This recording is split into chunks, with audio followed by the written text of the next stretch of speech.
Hello everyone, আসসালামু আলাইকুম। আশা করি সবাই ভালো আছো। আমি অনেক ভালো আছি। আজকে বেশি কথা বলবো না, কারণ আজকে একটা ছোট্ট ব্লগ শেয়ার করছি। প্রতিদিন আমার এভাবে সাজা হয় না, যেহেতু আজকে প্রেজেন্টেশন, তো একটু তো প্রেজেন্টেবল থাকাই লাগে। আর প্রতিদিন আমি টাইম মতোই যাই না, শুধু প্রেজেন্টেশনের সময়ই যাই। আর ইউনিভার্সিটি গিয়ে দেখি যে সবাই সুন্দর করে সেজেগুজে আসছে, স্পেশালি ছেলেরা অনেক বেশি এফোর্টস দিয়েছে। আর যেহেতু বৃষ্টি ছিল, তাই মেয়েরা কেউই শাড়ি পরে না, তবে হ্যাঁ কেউ কেউ আছে যারা শাড়িও পরে যায়। আর আমি এখনো পর্যন্ত শাড়ি পরে প্রেজেন্টেশন করি নাই, তো আমার ওই ফিলিংসটা জানা নেই। পরীক্ষার জন্য এত বেশি বই খাতা নিয়ে বসে থাকি না, যেভাবে প্রেজেন্টেশনের সময় থাকে। যদিও আমরা প্রেজেন্টেশনটা গ্রুপ ওয়াইজই দিই, তবে নাম্বারস ইন্ডিভিজুয়ালি সবার স্কিলের উপর ডিপেন্ড করে যে কে কত নাম্বার পাচ্ছে। স্লাইডের যেহেতু নাম্বার আছে, ওইটা হচ্ছে গ্রুপে সবাই পায়। প্রেজেন্টেশনটা আমার জন্য অত বেশি কঠিন না, কারণ আমি একটু স্ট্রেট ফরওয়ার্ড কথা বলে। তবে হ্যাঁ, আমার কিছু ফ্রেন্ড আছে যারা একটু শায়, ওদের জন্য অনেক বেশি কষ্ট হচ্ছিল, কারণ ওরা স্যারকে কোয়েশ্চেনই করে না। এদিকে আমরা সবচেয়ে লাকি ছিলাম, কারণ আমরা ছিলাম টিম সি।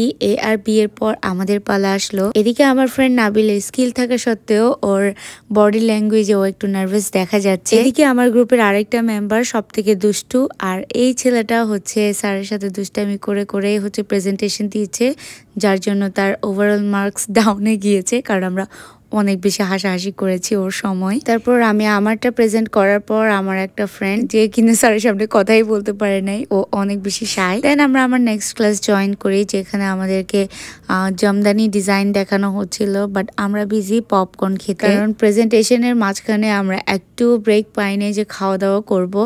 অনেক বেশি ক্ষুধার্তও ছিলাম। তারপর খাওয়া দাওয়া শেষ করে আমি আমার ইলাস্ট্রেশনের একটু কাজ নিয়ে বসেছি, কারণ যেখানে আমার একটু একটু প্রবলেম হচ্ছিল, আমি আমার এক্সপার্ট ফ্রেন্ডের হেল্প নিচ্ছিলাম যে কোথায় কোথায় আমি কি ভুল করেছি। এই সেমিস্টারে আমাদের প্র্যাকটিক্যালের মাত্রা অতিরিক্ত, সবগুলা সামলানো একদমই ইম্পসিবল। আমার অনেক কাজই পেন্ডিং পড়ে আছে। আমি জানি না আমি ফাইনাল পর্যন্ত কিভাবে কি করব, তাও আল্লাহ ভরসা কোনোভাবেই শেষ করতে পারি কিনা দেখি।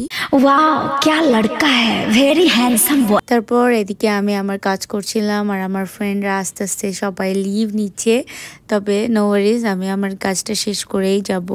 দেন কাজ শেষ করে আমি আমার আরও একটা কাজে গিয়েছি, যেটা একটু সিক্রেট। সো তারপর বাসায় চলে আসলাম। That is it for today guys. আল্লাহ হাফিজ।